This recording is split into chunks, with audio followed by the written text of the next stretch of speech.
All right, so in today's world, everything's digital, right? And data, well, data is basically the engine for almost every organization out there. Protecting it isn't just, a good idea. It's absolutely essential for keeping things running, maintaining trust, all of that.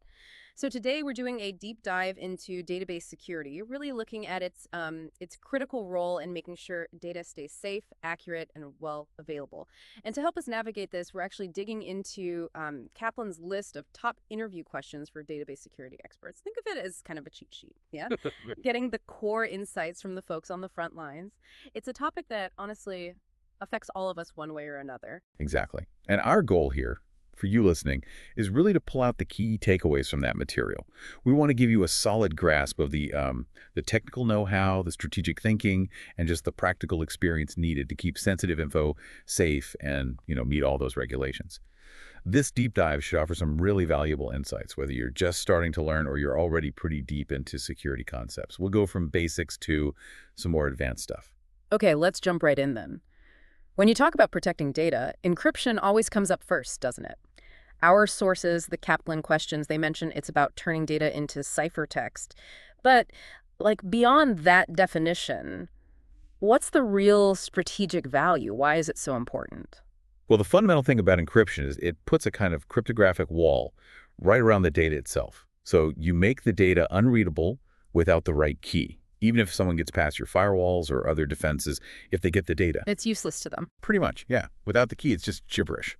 And what's often maybe underappreciated is how it changes the game if there is a breach. An attacker might get the files, sure, but they don't get the actual information. And this ties directly into rules like GDPR and HIPAA. They mandate protecting data at rest and in transit. Encryption helps turn what could be a massive data exposure disaster into, well, more of an integrity problem. Did they tamper with the encrypted blob? Not did they steal readable PII? Ah, okay. That's a really key difference. Exposure versus integrity. Good point. Yeah. Now, shifting gears a bit, SQL injection. It feels like we've been talking about this one forever, right? It's so well known, but still seems to be a major headache. What are the most critical ways to actually stop these attacks? Yeah, it's persistent because the vulnerability isn't usually in the database itself. Funnily enough, it's in how the application, the website or software talks to the database. The absolute gold standard defense, and the experts always stress this, is using parameterized queries every single time. Parameterized queries. Explain that a bit more. Sure. It basically forces a separation between the actual SQL command code and any data that comes from a user, like from a search box or login form.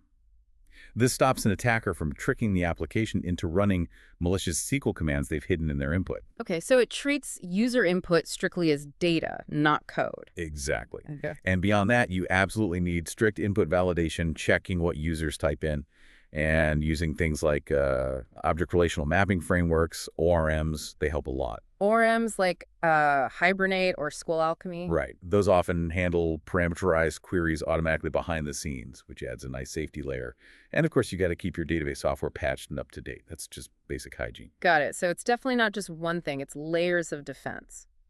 All right, so we've talked about scrambling the data with encryption and blocking attacks like SQL injection, but what about controlling who gets to do what with the data? That seems just as crucial. This is where role-based access control, or RBAC, comes in, right?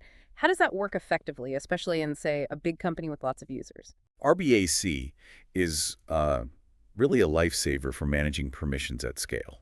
It's a cornerstone, honestly. Instead of trying to figure out permissions for every single person, imagine doing that for thousands of employees. You define permissions for roles. Like sales rep or database admin? Precisely. You set what a sales rep can do, maybe view certain customer records, and then you just assign people to the sales rep role. Much simpler.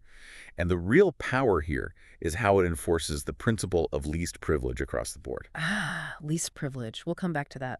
Yeah, it ensures users only get the bare minimum access they need to do their actual job, nothing more.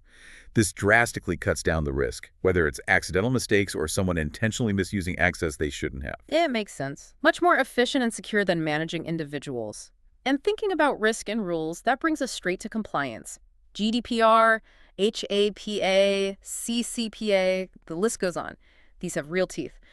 What are the practical things organizations absolutely need to do to stay compliant with these data protection laws? Yeah, compliance isn't really a one-time thing. It's an ongoing process, a commitment, really. Mm. Experts consistently point to regular, thorough security audits. You need to constantly check your defenses, find the weak spots, and prove your controls are working. So checking things like encryption and access controls are actually in place and configured correctly. Exactly. And having clear, updated security policies is vital. How data should be handled, who's responsible. Plus, the technical stuff we've discussed, like encryption and RBAC, those are foundational. But critically, you also have to actively monitor the regulatory landscape. These laws change, interpretations evolve. You need dedicated effort to keep up. Right, it's a moving target. You mentioned the principle of least privilege just now. Let's unpack that a bit more. It sounds straightforward, give minimal access, but what does it really mean day to day, and why is it considered so fundamental? It really is a bedrock principle of good security design. It means any user or even any application or system process should only have the absolute minimum set of permissions required to do its specific authorized job and nothing extra. So if my job is just to read reports, I shouldn't have permission to, say, delete data tables. Precisely. You get read-only access to the specific data you need, and that's it. The reason it's so critical is it dramatically shrinks the potential damage if something goes wrong. Think about it. If an attacker compromises an account, but that account only has very limited permissions. They can't do much harm, they can't move around easily. Exactly. Their blast radius is tiny. It contains the damage. It also helps prevent simple human error, someone accidentally deleting something critical because they had permissions they didn't really need. It's all about limiting potential impact before an incident happens. That makes a lot of sense. Containment by design. Okay, so we have encryption, attack prevention, access control based on least privilege, and compliance checks. But even with all that, things can still go wrong. Bad actors might still try to get in. So how do security teams actually watch for trouble? How do they spot unauthorized access or weird activity happening inside the database? What tools and techniques do they use? Right, this is the proactive, vigilant part. You can't just set up defenses and walk away. A key technology here is something called database activity monitoring, or DAM. Damn. Yeah. Think of DAM solutions as like a specialized security camera system just for your database. They log pretty much everything, every query run, every admin command, every login attempt, who accessed what data when. So it creates a detailed audit trail. A very detailed one, yes. Yeah. Essential for forensics if something happens. But it goes beyond just logging. Modern systems use anomaly detection. Like looking for things that are out of the ordinary. Exactly. They often use machine learning to build a profile of what normal activity looks like for that specific database. Typical login times, types of queries run by certain users, how much data is usually accessed. Then if something deviates significantly from that baseline, It raises an alarm. it flags it as suspicious, yeah. This can catch sophisticated attacks that might not trigger a simple rule, like alert if admin logs in after midnight. It might catch an admin logging in at a normal time, but suddenly trying to export huge amounts of data they never touch. And then, of course, regularly reviewing all these logs and alerts and feeding that information into the broader security operations center, that completes the picture. Continuous monitoring is key. Wow. Okay. That really paints a picture of how layered and constantly active database security needs to be. We've really gone from those foundational things like encryption and controlling access with RBAC and least privilege, all the way to these really proactive strategies like constant monitoring with DAM and anomaly detection, plus keeping up with compliance. It's clear that doing this effectively takes a really wide range of knowledge, technical skills, strategic planning. Oh, absolutely. And just to stress again, understanding these core ideas, encryption, least privilege, monitoring, it's crucial. But knowledge isn't much use if it isn't, actually applied.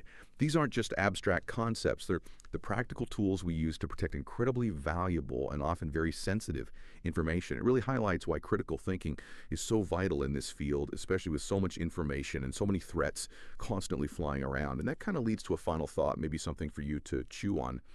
As technology keeps racing ahead, AI, quantum computing on the horizon, and as new threats we haven't even imagined yet pop up, how do they think these fundamental principles we talked about today, like keeping access minimal or watching closely for odd behavior, how might they need to change or adapt? And what could that mean for digital trust and ultimately for the safety of all our personal data in the future?